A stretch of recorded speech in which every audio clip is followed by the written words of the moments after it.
Lesson 1. A simple OpenGL project. To follow along with this lesson, you will need to have Visual C++ installed. I'm using a Windows 7 machine with Visual C++ 2010 Express Edition for this lesson, but everything should work similarly if you are using a different Windows operating system and a reasonably recent version of Visual C++.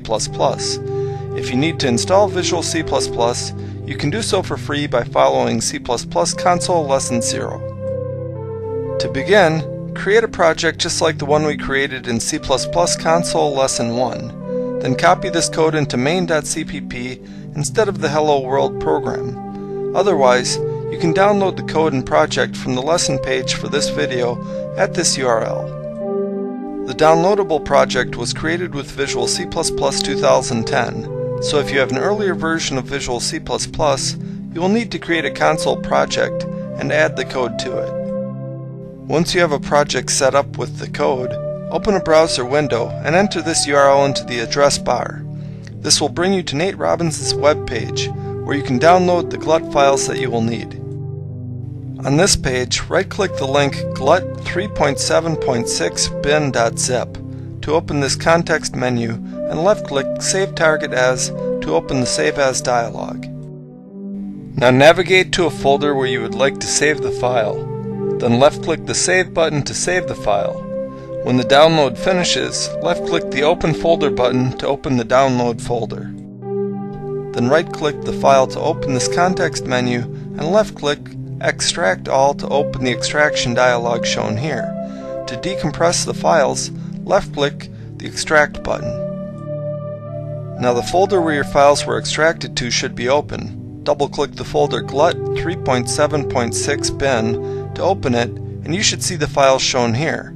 We need to put some of these files in their proper places to be able to compile and execute our program. To begin, open the Include folder for Visual C++. If you are using Visual C++ 2010 with the default directory installation that we showed in C++ Console Lesson 0, then the Include directory is located here. If you're using a different version, the Include directory should be easy to find. Now, left-click and drag the file glut.h to the Include directory.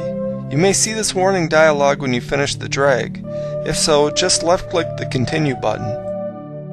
Next, open the lib folder for Visual C++. Again, the default location for the lib directory is here.